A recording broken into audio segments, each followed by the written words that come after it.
नमस्कार दोस्तों, मैं सीमा डेमन मेरे इस YouTube चैनल में आपका बहुत बहुत स्वागत करती हूँ। आज हम बात करेंगे नवांश कुंडली के बारे में, अर्थात D9 चार्ट के बारे में।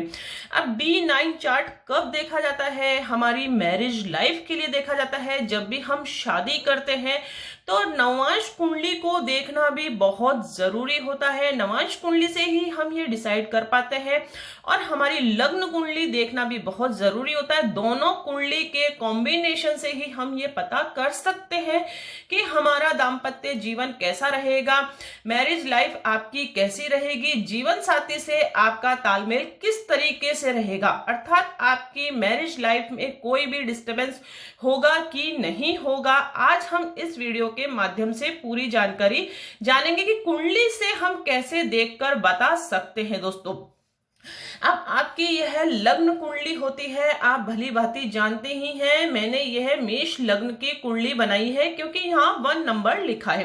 यदि अभी तक आपने मेरे पिछले वीडियोस नहीं देखे हैं तो आप प्लीज उन वीडियो को जरूर देखें, तभी आपको यह बात समझ में आएगी कि मैं यहाँ क्या कहना चाह रही हूँ।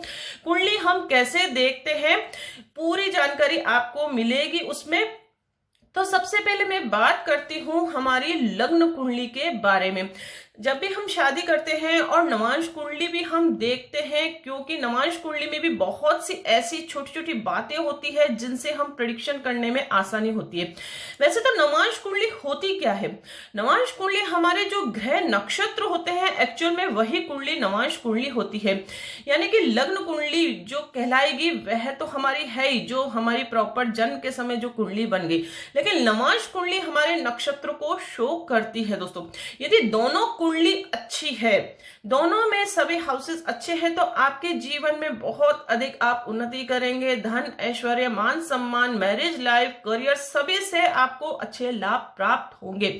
लेकिन यदि लग्न कुंडली आपकी अच्छी है लेकिन नवांश कुंडली अच्छी नहीं है, तो फिर 50% चांसेस बन जाते हैं आपके जीवन में परेशानियां होने के। दोस्तों, अब मैं आपको एग्जाम्पल देकर समझाती हूं तो आपको अच्छे से समझ में आएगा कि D9 चार्ट कैसे देखा जाता है। D9 चार्ट एक्चुअल में जीवन साथी की सूक्ष्म अध्ययन के लिए देखा जाता है। वैसे तो बहुत सारे चार्ट होते हैं, अलग अलग हमारी जो भी समस्या होती है उसके अकॉर्डिंग सूक्ष्म यदि प्रेडिक्शन करना है, यानी कि डीप में नॉलेज लेना है, तो उसके अकॉर्डिंग चार्ट देखा जाता है। जैसे D10 के लिए कार्य क्षेत्र के लिए देखा जाता है, D5 चार्ट संतान पक्ष के लिए देखा जाता है, और D9 चार्ट हमारे जीवन साथी के लिए देखा जाता है। अब हम देख सकते हैं ये लग्न कुंडली है। सबसे पहले हमें फर्स्ट हाउस को देखना है। फर्स्ट हाउस कहां पर बैठा है, यानी उसका प्लेसमेंट कहां है, उसकी पावर कितनी है, वह अस्त तो नहीं है, वह नीच तो नहीं है। 4 पॉइंट आपको हर चीज, हर ग्रह के लिए देखना है। यदि ये 4 पॉइंट आपने डिसाइड कर लिए अच्छे हैं तो आपके जीवन में कोई परेशानी नहीं होगी, और इन 4 पॉइंटों में से कोई भी पॉइंट खराब हो गया तो आपके जीवन में परेशानी निश्चित है। अब सबसे पहले हमें लग्न को देखना है। लग्न कहां पर स्थित है? इस राशि का राशि स्वामी मंगल हो गया। मंगल यहाँ 3rd हाउस में, यानी कि एक जातक की, जिस भी जातिका की एक कुंडली है, उसके जीवन में मेहनत बहुत अधिक है, क्योंकि लग्न उठकर ही मेहनत के घर में बैठ गया, भाग दौड़ के घर में बैठ गया, यानी मेहनत से ही उसको अच्छे रिजल्ट उसके जीवन में मिलेंगे। अब लग्न की पावर कितनी है, यानी कि जो डिग्री होती है वह कितनी है? यदि 29 या फिर 28, 1 डिग्री या 2 डिग्री होती है तो फिर लग्न कमजोर हो जाता है, लग्न दोष होता है, जीवन में परेशानी होती है। अब अस्त तो नहीं है ग्रह। अब हम देख सकते हैं कोई सूर्य से युति नहीं है तो ग्रह अस्त नहीं है।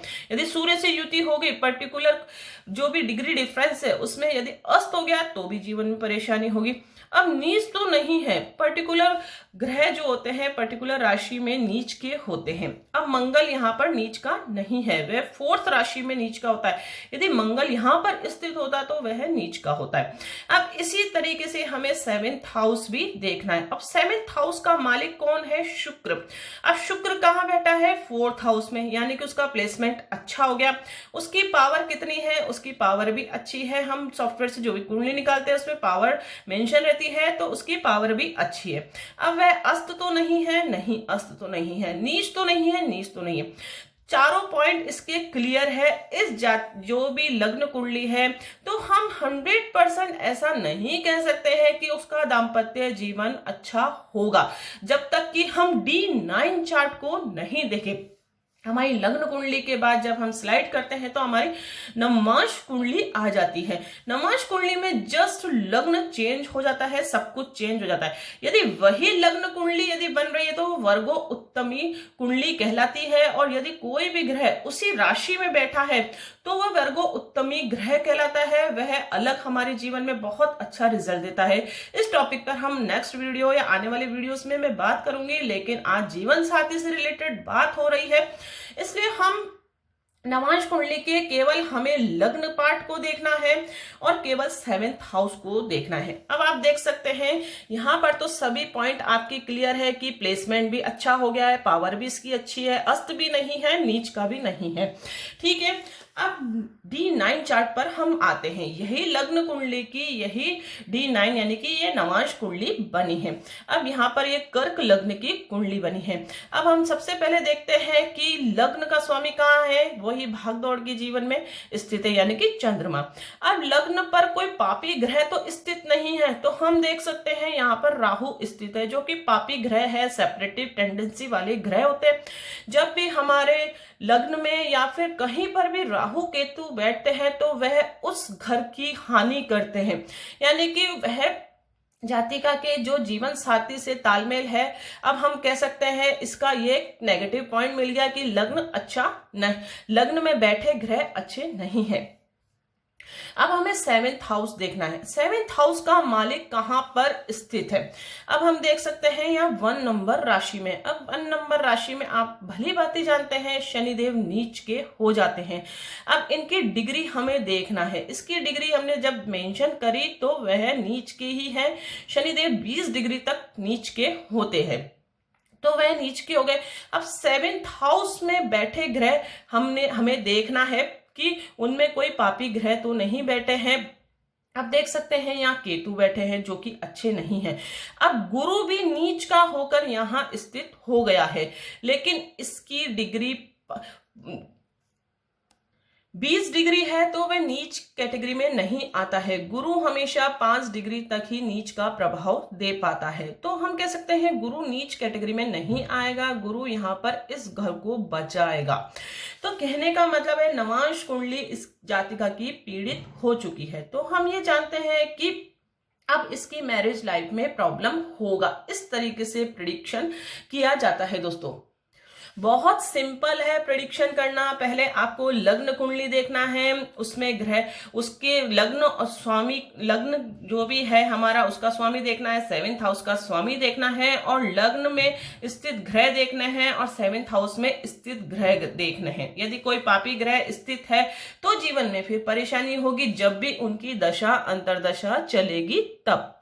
अब हमें यही प्रेडिक्शन करना है कि आपकी मैरिज लाइफ में 50% चांसेस होते हैं परेशानियों के, क्योंकि लग्न तो अच्छा है लेकिन नवमांश पीड़ित हो चुका है। तो हम ये नहीं कह सकते कि 100% आपकी मैरिज लाइफ अच्छी गुजरेगी दोस्तों। इस तरीके से प्रेडिक्शन हम कर सकते हैं। 100% आप केवल लग्न कुंडली को देखकर यह प्रेडिक्शन नहीं करें। मेरे कहने का मतलब यही है, आप नवमांश में भी जाएं, नवमांश भी यदि अच्छा है तो ही 100% सही प्रेडिक्शन होगा। यदि नवमांश थोड़ा सा भी डिस्टरबेंस है, उसके स्वामियों में कोई भी गड़बड़ है, तो फिर जीवन में परेशानी होगी। अब परेशानियां दूर करने के लिए उपाय है।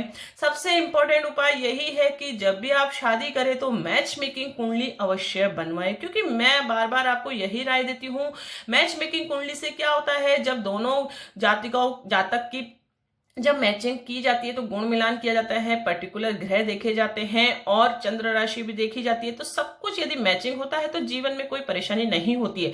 जब भी नेगेटिव ग्रह की दशा चले तो हमें मंत्र जाप करना चाहिए और दान करना चाहिए, उससे हमारा जीवन बहुत अच्छे से गुजरता है। लेकिन यदि आपने बिना मैच मेकिंग कुंडली बनवाए ही शादी कर ली सॉफ्टवेयर से आपने कुंडली बनवा ली, उसमें केवल गुण मिलान होते हैं, वह करवा लिए और आपने शादी कर ली। अब हो सकता है बाई चांस आपकी लग्न कुंडली भी पीड़ित हो और नवांश भी आपका हो सकता है पीड़ित हो, और जिससे भी आपने शादी करी है उसका लग्न हो सकता अच्छा लेकिन नवांश पीड़ित हो, तो फिर तलाक जैसी परेशानियां उत्पन्न होती है। इसलिए यदि आप चाहते हैं कि मैरिज लाइफ आपकी अच्छी हो तो हमेशा आप मैच मेकिंग कुंडली अवश्य बनवाएं दोस्तों। अब मैं आपको एक नेक्स्ट एग्जांपल देकर और समझाती हूँ तो आपको बहुत अच्छे से जानकारी प्राप्त हो जाएगी। अब आप देख सकते हैं ये सॉफ्टवेयर से निकली हुई कुंडली है। कुंडली हमेशा यही बनेगी, लेकिन जो प्रिडिक्शन होता है वह मैन्युअली किया जाता है, इसलिए मैन्युअली कुंडली बहुत अधिक इंपॉर्टेंट होती है। अब इस लग्न कुंडली में हम देख सकते हैं इसका फर्स्ट हाउस का मालिक आप कहाँ है स्थित, आप देख सकते हैं ये 9 नंबर लिखा है, यानी कि इसका राशि स्वामी हो गया गुरु। गुरु हो गया 6th हाउस में स्थित। हाँ, तो हम कह सकते हैं वह 6/12 में स्थित हो गया, यानी कि पीड़ित हो गया, यानी कि इसका प्लेसमेंट अच्छा नहीं है। फर्स्ट पॉइंट ये हमारे को मिल गया। अब इसकी हमें पावर देखनी है। अब पावर तो 20 डिग्री है, यानी कि इसकी पावर 50% है, यानी कि अच्छा है, चलो ठीक है। अब यह अस्त तो नहीं है, तो अस्त नहीं है क्योंकि गुरु से सूर्य की युति नहीं है। अब ये नीच तो नहीं है, नीच नहीं है। अब हमें 7th हाउस पर आना है। 7th हाउस का मालिक हमें देखना है 3 नंबर लिखा है, यानी कि बुध ग्रह। बुध ग्रह का प्लेसमेंट कहाँ है, आप देख सकते हैं 12वें हाउस में, यानी कि अच्छा नहीं है। प्लेसमेंट देख लिया हमने। अब ये अस्त तो नहीं है, अस्त नहीं है। इसकी पावर कितनी है, आप देख सकते हैं बुध ग्रह की पावर 9 डिग्री है, यानी कि 50% पावर है। पावर सही है, अस्त नहीं है, नीच नहीं है, लेकिन प्लेसमेंट गलत हो गया। एक नेगेटिव पॉइंट हमें यहाँ पर मिल चुका है, यानी कि हम कह सकते हैं लग्न इसका अच्छा नहीं है, यानी कि मैरिज लाइफ में डिस्टर्बेंस होने की संभावना बढ़ती है, क्योंकि मंगल भी यहाँ पर स्थित हो गया है। मंगल जब भी स्थित होता है तो जातक का स्वभाव तेज हो जाता है, वह क्रोधी स्वभाव का हो जाता है, जिससे हम देख सकते हैं यदि आप क्रोध ज्यादा करेंगे तो घर में गृह कलेश जैसे वातावरण उत्पन्न हो जाता है।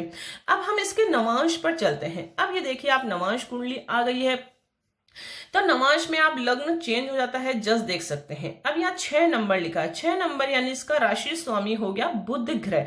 अब बुध ग्रह का प्लेसमेंट स्वयं ही घर में है, यानी कि अच्छा है, ना तो यह अस्त है ना ही नीच का है, और इसकी पावर भी पावर वही होगी। नवांश कुंडली में पावर नहीं होती है, आप देख सकते हैं पावर ग्रहों की, यानी कि डिग्री जो है, जो लग्न कुंडली में डिग्री शो हो रही है वही नवांश कुंडली में भी ग्रहों की डिग्री होती है, यानी कि पावर होती है।